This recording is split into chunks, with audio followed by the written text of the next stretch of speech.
I soon received my high school diploma, thus fulfilling my promise to father. In my new dignity, I was now openly planning to leave home. Together with a friend Jitendra, I decided to join a Mahamandal hermitage in Benares and receive its spiritual discipline. Brother, please don't go. Don't leave us. Oh, Mukunda, please stay. I make one last plea. Do not forsake me and your grieving brothers and sisters. Revered Father, how can I tell my love for you? But even greater is my love for the Heavenly Father, who has given me the gift of a perfect Father on earth. Let me go, that I may someday return to the more divine understanding. Very well. Let the young bird fly into the metaphysical skies. His wings will soon tire in the heavy atmosphere. We shall yet see him swoop towards home, fold his pinions, and humbly rest in our family nest. Never!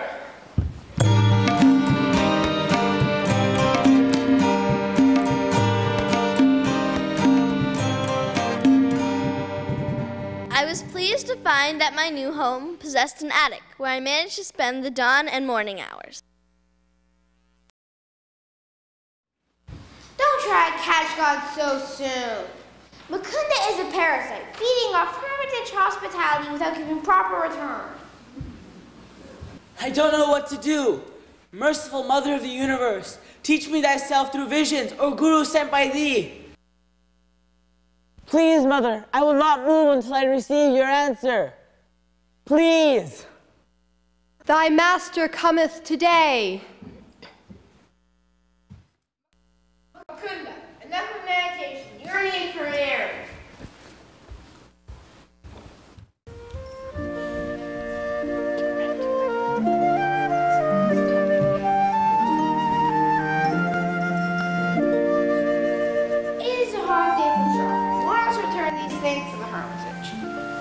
Who is that Christ-like Swami? He seems anciently familiar. I must be confusing this wandering monk with someone else. I can't feel my feet. Now I can feel them. Again I can't move them.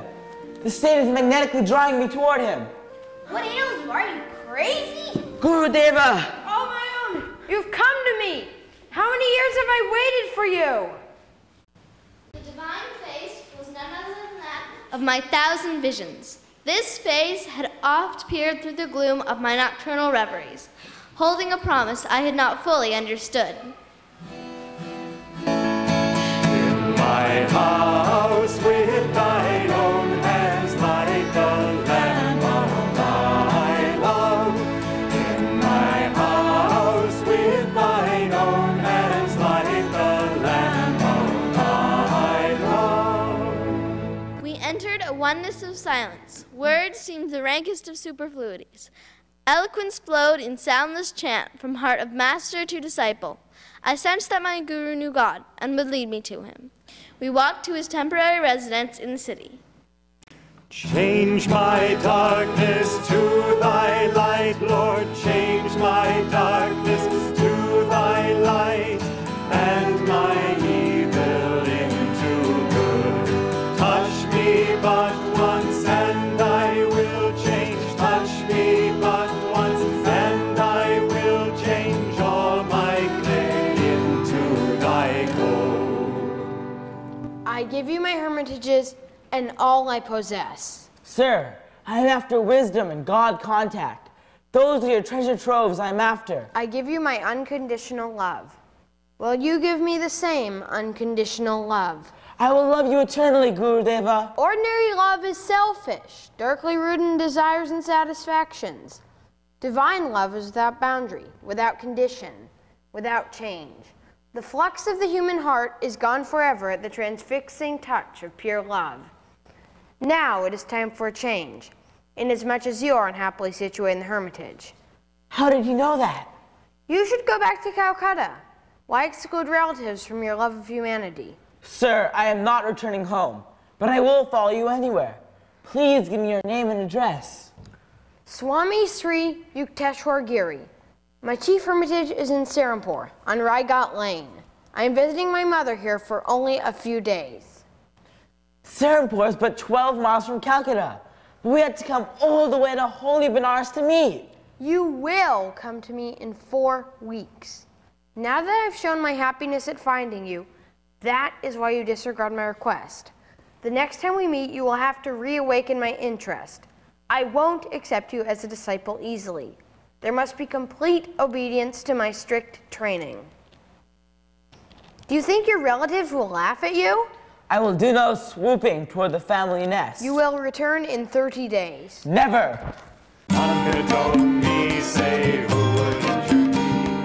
None could atone me, say who would injure me. I wondered why the miraculous meeting had ended on an inharmonious note, the dual scales of Maya, which balance every joy with a grief. After a few more days of misery at the hermitage, I left with Jitendra. We set out for Serampore. On our way to Serampore, we stopped at the home of Ananta, who had been recently transferred to the ancient city of Agra. It would serve you right if Father disinherited you, Mukunda. How foolishly you are throwing away your life. You know, Ananta, I seek my inheritance from the Heavenly Father. Ah, so you feel quite independent of Father's wealth, do you? I'm conscious of my dependence on God.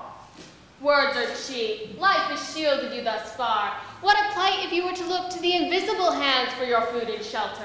You would soon be begging on the streets. Never! I will not put my faith in passers-by, rather than God. He can devise 1,000 resources, besides the begging bowl. More rhetoric. Suppose I suggest that your vaunted philosophy be put to a little test in this tangible world. I would agree. Do you confine God to a speculative world? We shall see. Today you will have the chance to either confirm or enlarge my own views. I propose that I send you and your fellow disciple Jitendra to the nearby city of Brindaban this morning.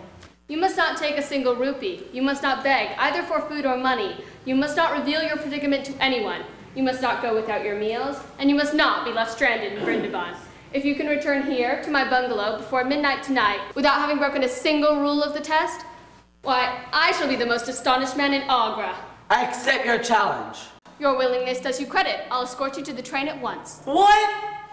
You must go along too, as a witness and, very likely, a fellow victim. Ananta, give me your 1 or 2 rupees as a safeguard, then I can telegraph you in case of misfortune. Jitendra, I will not proceed with the test if you take any money as final security. There's something reassuring about the clink of coins.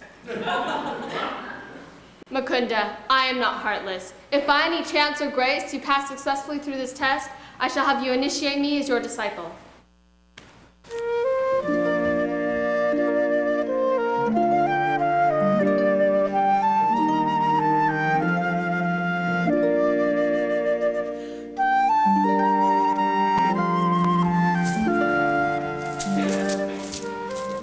Jitendra, the truth. Has not this youngster been staging a hold-up? Ananta, it has been a day of miracles. We met 2 men on the train who took us to a hermitage. The hostess had prepared a feast for 2 princes who couldn't come. She fed us instead. After and our then meal, we met a young man who had seen Mukunda's face in a vision and said he was his guru. He led us around the city and bought us sweets. Then Mukunda initiated him into Kriya Yogi. He gave us rupees and train tickets, and we boarded the train. You see, Ananta, the invisible hand which you scoffed at readily supplied us with our every need. No man lives who has not seen certain of his prayers granted. The laws of supply and demand reach into much subtler realms than I first had thought. For the first time, I understand your indifference to the vaults and vulgar accumulations of the world. Tomorrow, Mukunda, I humbly request that you initiate me as your disciple. I will, brother. Then Jitendra and I will make our way to my guru's ashram in Serampore. Mukunda? I have not seen my family in months. I've changed my mind. Perhaps later I shall visit your guru.